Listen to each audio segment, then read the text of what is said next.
La République démocratique du Congo franchit une nouvelle étape dans son engagement en faveur des droits humains. Ce jeudi 19 mars 2026, le ministre des Droits humains, Samuel Mbemba Kabouya, a reçu officiellement la partie B du rapport périodique sur la mise en œuvre du protocole de Maputo.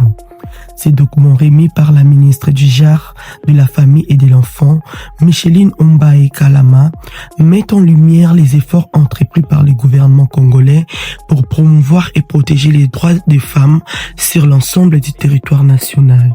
Dans son allocution, le ministre des Droits humains a salué un engagement fort du chef de l'État, Félix Tshisekedi, ainsi que du gouvernement dirigé par la première ministre, Judith Suminwa Tuluka, en faveur de la défense des droits humains. De vous saluer tous au nom de son Excellence, Monsieur le Président de la République, Félix Antoine Tshisekedi Tshilombo, et au nom de son Excellence, Madame la Première ministre, chef du gouvernement, Judith Suminwa Tuluka. C'est un grand honneur et un plaisir pour moi de recevoir ce jour le deuxième rapport périodique sur la mise en œuvre du protocole à la Charte africaine des droits de l'homme et des peuples relatif aux droits des femmes en Afrique, dit protocole de Maputo. Je salue la vitalité de la collaboration entre nos deux ministères, illustrée aujourd'hui par cette cérémonie. Comme vous le savez, la promotion et la protection des droits de l'homme constituent le cheval de bataille de son Excellence, Monsieur le Président de la République, chef de l'État Félix Antoine Tshisekedi Tshilombo, et du gouvernement conduit par son Excellence, Madame la Première ministre, Judith Suminwa Tuluka.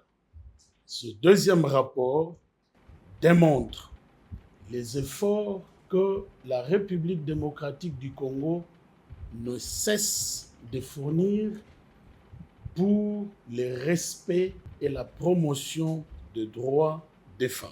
La production de ce rapport est le fruit d'efforts soutenus et d'une expertise remarquable. Il répond à un besoin crucial de respecter l'engagement pris par notre gouvernement conformément à l'article 26 du protocole précité.